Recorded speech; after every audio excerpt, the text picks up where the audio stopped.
Masih bersama kami di Kompas Petang, saya Cynthia Rompas. Saudara, Satuan Reskrim Polres Cirebon, Kota Jawa Barat melakukan penggeledahan di rumah satu buronan pembunuh Vina, Peggy, di Kabupaten Cirebon, Rabu siang. Penggeledahan dilakukan setelah polisi berhasil menangkap Peggy Selasa malam. Penggeledahan rumah Peggy ini dilakukan sekitar pukul 14.00 waktu Indonesia Barat. Polisi langsung mendatangi rumah Peggy yang terletak di dalam perkebunan di RT 2 RW 2 Blok Simaja, Kecamatan Talun, Kabupaten Cirebon. Penggeledahan ini dilakukan setelah polisi berhasil menangkap Peggy yang buron selama 8 tahun dalam kasus pembunuhan dan ruda paksa Vina dan Eki. Penggeledahan dilakukan untuk mencari sejumlah barang bukti untuk memperkuat pemeriksaan Peggy.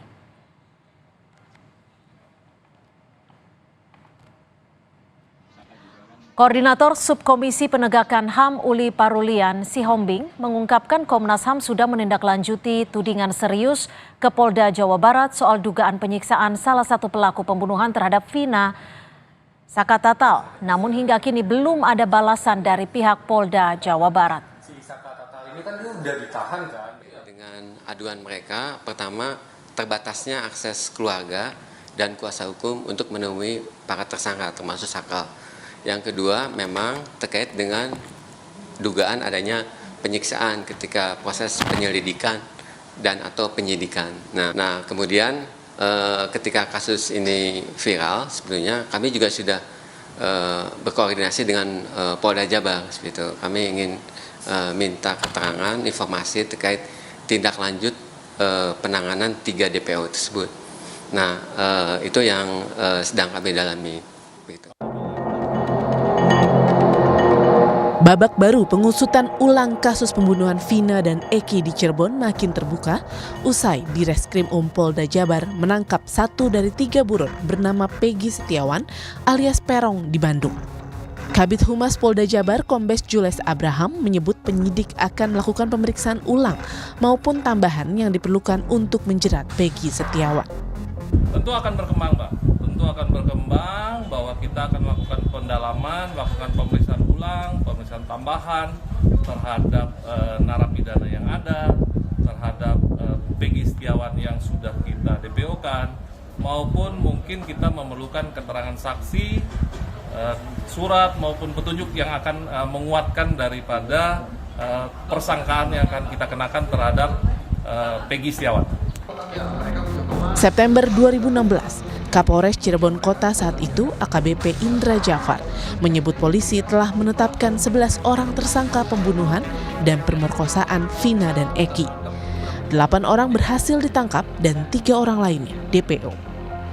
Setelah kita yakin bahwa ini memang kasus pembunuhan yang dilakukan kepada korban, kita melakukan upaya-upaya penangkapan terhadap para tersangka dan kita berhasil menangkap 8 orang tersangka.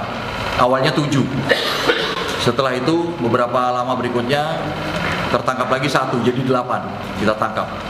Dari jumlah tersangka 11 orang sementara ini 11 orang yang kita ketahui berdasarkan dari bukti-bukti dan informasi.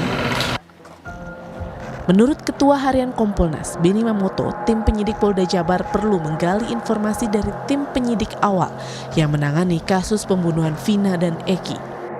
Terlebih ada sejumlah kejanggalan yang disampaikan kuasa hukum korban.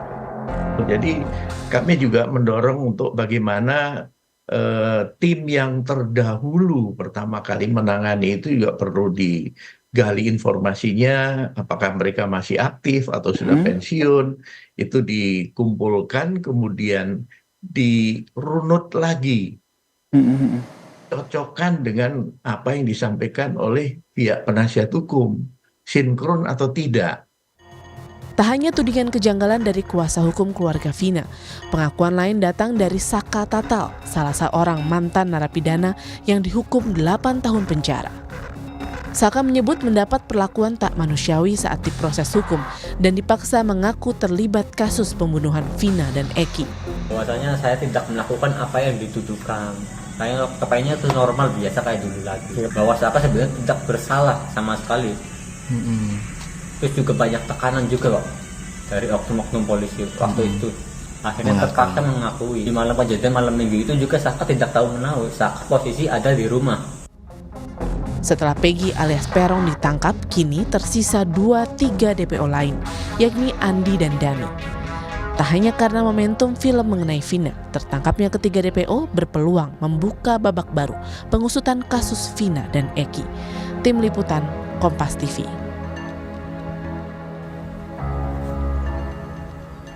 Tertangkapnya salah satu DPO kasus pembunuhan Vina dan Eki di Cirebon, Jawa Barat menjadi babak baru untuk mengusut lebih lanjut kasus ini dan menjawab berbagai rumor yang berkembang di masyarakat mengenai mengapa 8 tersangka dipidana, sedangkan 3 lainnya DPO. Lalu apa jerat pidana yang bisa disangkakan polisi terhadap 1 DPO yang sudah tertangkap dan 2 DPO lain yang masih diburu? Bagaimana polisi mencari novum? Sementara 8 orang sudah diadili dan menjalani hukumannya. Sudah ada penasihat ahli Kapolri Arianto Sutadi dan pakar hukum pidana Hipnu Nugroho. Selamat sore Pak Arianto dan selamat sore Prof. Hipnu. Terima kasih sudah bergabung bersama kami di Kompas Petang. Selamat sore, Mbak. Sore, Pak. Ya. Baik, saya ke Prof. Hipnu terlebih dahulu. Prof. Hipnu, ini untuk mengembangkan kasus apa setidaknya yang bisa digarap atau dilakukan polisi terhadap 1 DPO yang tertangkap ini? Kalau dilihat dari Undang-Undang Hukum Pidana. Ya, ini merupakan hutang dari penyidik Cirebon ketika itu. Karena sudah menentukan pada waktu itu kan 11. 8 sudah terpidana, 3 yang belum. Nah, oleh karena itu, 3 ini harus diproses lagi dari awal. Dengan bukti-bukti yang dahulu, dengan keterangan-keterangan para tersangka, dengan bukti-bukti yang ditemukan dalam pemeriksaan TKP di mana lokus dan tempus deliktinya ditemukan. Itu yang pertama. Yang kedua, untuk 8 yang tersangka, ini kan semuanya kan juga tanda petik mengingkar. Itu hal biasa. Dalam konteks hukum ada namanya asas non-incrimination, bahwa keterangan untuk terdakwa sendiri. Tetapi seandainya para terdakwa yang sekarang dipidana ini mempunyai bukti baru, itu suatu kesempatan untuk melarikan PK.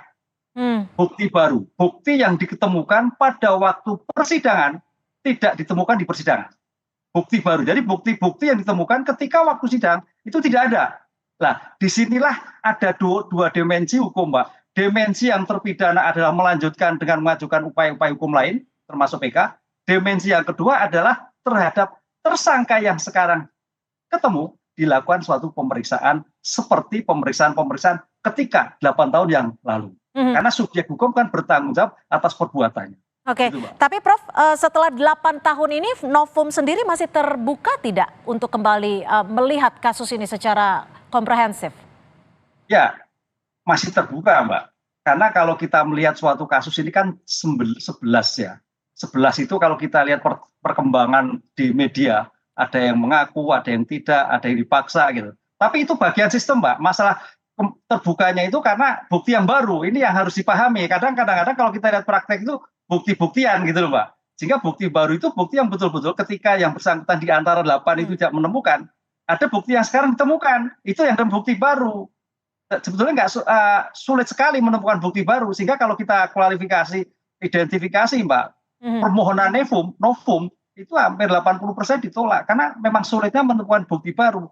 Artinya, pembuktian di persidangan pada waktu sidang pertama dilakukan, saya kira sudah betul-betul baik. Hanya 3 orang ini kenapa tidak segera dilakukan suatu penangkapan. Oke, baik. Saya bergeser ke Pak Arianto dulu. Pak Arianto, kalau Anda melihat kasus ini 8 tahun berselang seakan ada jalan buntu untuk menemukan 3 DPO. Tapi ketika menjadi sorotan publik, ketika ramai di media sosial, kurang dari 1 bulan, 1 DPO berhasil terungkap. Kalau bagi saya ini ya bukan suatu hal yang aneh ya. Bagi saya ini kasus-kasus ini kasus biasa saja. Cuman pada waktu penanganan yang pertama kali dulu tuh memang terjadi kekeliruan. Karena kan dulu kan pertama kali kan diumumkan sebagai kecelakaan tunggal. Orang meninggal langsung dengan gampangnya dikatakan kecelakaan tunggal. Udah gitu. Itu nggak boleh polisi kayak gitu itu. Makanya penyidikan itu yang keliru itu dulu sudah dikoreksi dengan Polres kan. Polres kemudian mengumumkan dengan sigap salah yang dari Polsek nangani, kemudian dia mengumumkan 11 tersangka, gitu kan. Sudah bagus, menurut saya itu sudah bagus, karena yang namanya polisi itu kalau ada suatu kasus pembunuhan, maka dia harus sigap mencari siapa tersangkanya gitu. Nah itu kebetulan dapat dia 11 gitu, wah semangat sekali kan tuh. Tapi saya tidak tahu bagaimana prosesnya, kemudian katanya ini dilimpahkan ke Polda kan, dilimpahkan ke Polda, kemudian kenyataannya berubah itu konstruksinya itu, karena yang dimasukkan di dalam tuntutan di pidana itu yang 3 itu tadi tidak termasuk, katanya begitu ya. Ini kita semua hanya mereka-reka ya. Oke, tapi apa biasanya yang menjadi penyebab ketika saat itu Kapolres saat itu menyebut ada 11 pelaku, 3 diantaranya DPO, membutuhkan waktu 8 tahun untuk memburu DPO ini? Ini begini Bu, pertama kali kan ditangani Polres nih, 11 sudah ketemu, dan itu tugas Polres sudah tuntas dengan sampai dipidanakannya orang itu dan kemudian dihukum. Menurut saya ya, dari kacamata saya Polres waktu itu sudah tuntas itu. Lalu 3 DPO ini tanggung jawab siapa sejatinya? Itulah yang sampai sekarang tidak jelas begini. Kenapa kemudian, ini saya yang saya dengar ya, kemudian ketika dilimpahkan ke Polda, itu DPO itu tidak dimasukkan dalam DPO lagi gitu Bu. Nah makanya ini dengan ini ya, sekarang Polda menangani menangani bahwa DPO 3 orang langsung jadi DPO dan cari dapat itu. Saya masih belum tahu ini, apakah Polres mencari baru ini, kalau menangkap itu kan pasti bagian daripada penyidikan. Bagian dari penyidikan itu masih Artinya apakah ada dugaan memang perubahan berkas terjadi antara di Polres ke Polda atau Polda ketika menyerahkan berkas-berkas sebelum P21? Itu yang sampai sekarang tidak jelas Bu gitu. Ini yang menurut saya harusnya Polda itu menjelaskan nanti dulu. Kenapa kok dulu dari 11 kemudian kok cuma hanya tinggal 8 yang diadili, yang 3 itu kok kemudian tidak dijadikan DPO atau kemudian tidak dikejar dan sebagainya. Ini yang mestinya dijelaskan.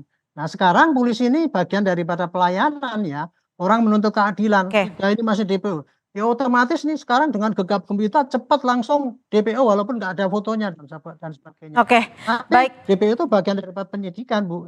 Itu yang juga menjadi pertanyaan. Kenapa selama ini DPO tidak digambarkan seperti apa figurnya, bahkan ciri-cirinya pun tidak detail. Kita masih akan membahasnya. Lalu seperti apa konsekuensi pengusutan ketika polisi kembali memeriksa periksaan ulang, termasuk dengan memeriksa 1 orang DPO yang sudah tertangkap. Tetap bersama kami di Kompas Petang. Pembunuhan Vina dan Eki usai 1 orang DPO berhasil ditangkap. Saya akan ke Prof. Hipnu. Prof. Hipnu, kalau dari kacamata perspektif Anda, apa yang janggal di sini ketika saat itu hanya 8 orang yang menjalani pemeriksaan dan berkasnya masuk? Ya. Di sini dalam ilmu hukum itu ada istilahnya pra penuntutan. Pra penuntutan itu ruang koordinasi antara penyidik dan penuntut umum. Sehingga kalau kita lihat dalam mahasiswa itu berkas limpahan tahap 1 dan tahap 2. Ketika tahap 2 itu adalah penyerahan barang bukti dan barang-barang bukti yang lain. Kan gitu, berkas dan barang bukti. Oleh karena itu, kalau kejaksaan hanya menerima 8, ya betul. Pertanyaannya, kenapa dari Polres 11 diserahkan hanya 8? Inilah suatu permasalahan menurut saya urgensinya. Di Polda ada missing link. Kenapa hanya 8? Karena nggak mungkin jaksa menerima 11. Jaksa pasti hanya menerima 8 yang diserahkan barang bukti dan alat bukti yang lain. Itu Pak. Nah pertanyaan sekarang, kita sudah mengarah ini. Simpul kesalahannya di mana? Di Polres atau di Polda?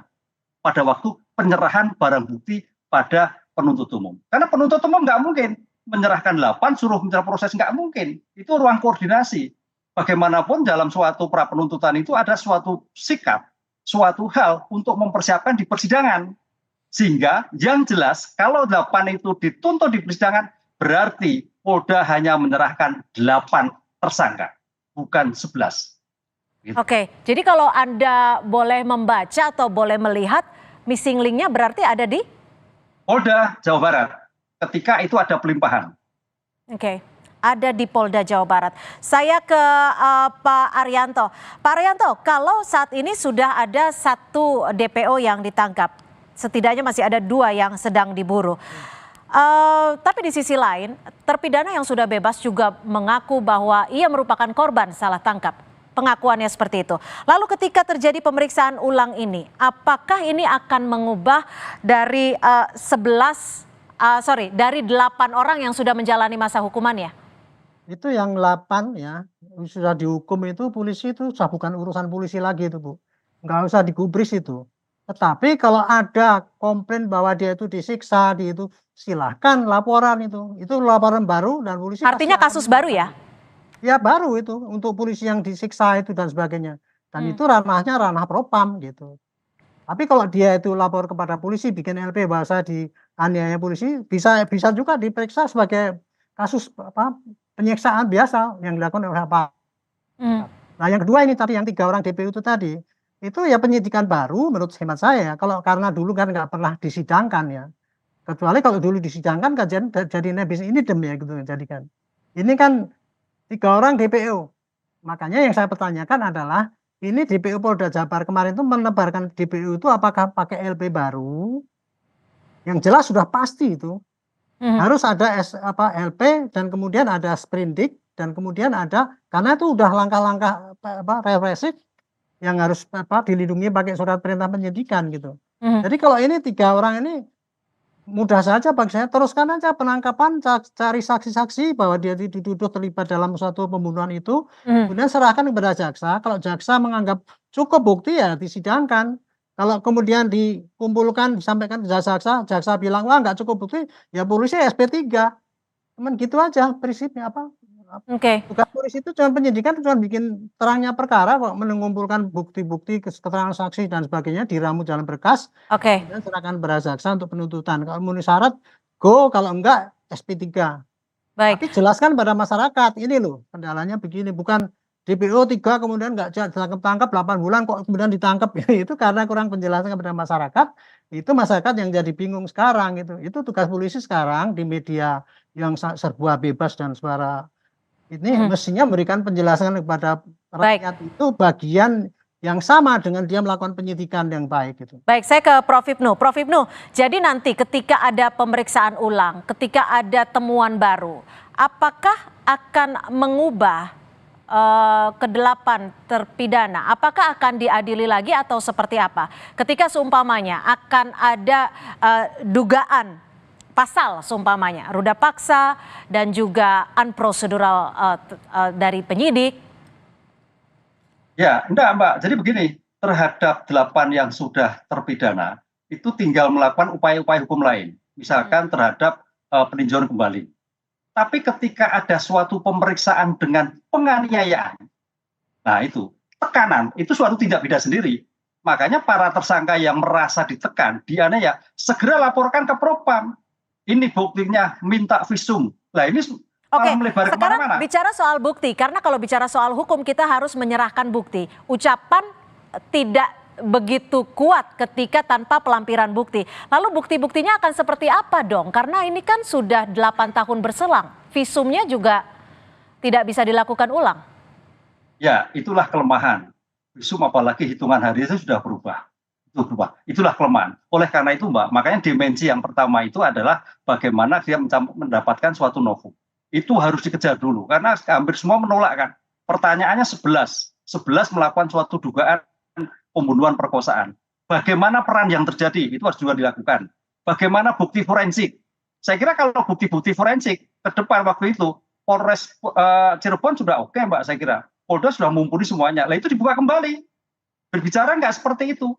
Kan itu. Lah itulah yang akan menjadikan bukti kembali ketika melakukan upaya hukum. Jadi yang 8 ini sudah tidak mungkin diproses kembali kecuali dia bisa melakukan membuktikan ada penganiayaan ketika pada waktu pemeriksaan itu. Itu yang menjadikan problem dalam suatu pembuktian. Memang Mbak, ini kan kalau pemeriksaan ketika itu misalkan maaf di Polres apakah ada CCTV sudah hilang. Apakah ada didampingi penasihat hukum, bagaimana kondisi penasihat hukum itu. Ini agak sulit. Makanya dalam kasus-kasus yang mengembang kaitannya dengan tanda petik kekerasan dalam pemeriksaan itu kan sebetulnya kalau dalam teori hukum bukan lagi due process of law, tapi due process presumption in bukan presumption of guilt, salah. Ini yang keliru. keliru. Itulah yang saya kira menjadi bukti yang agak sulit ketika melakukan pelaporan baru terhadap tindak pidana penganiayaan di persidangan. Baik, kita akan nantikan seperti apa kinerja dari Polri untuk mengungkap secara menyeluruh kasus pembunuhan Vina dan Eki yang terjadi 2016 lalu. Terima kasih pakar hukum pidana Prof. Hipnu Nugroho dan juga Pak Arianto Sutadi, penasihat ahli Kapolri, sudah memberikan perspektif di Kompas Petang sore hari ini. Selamat sore.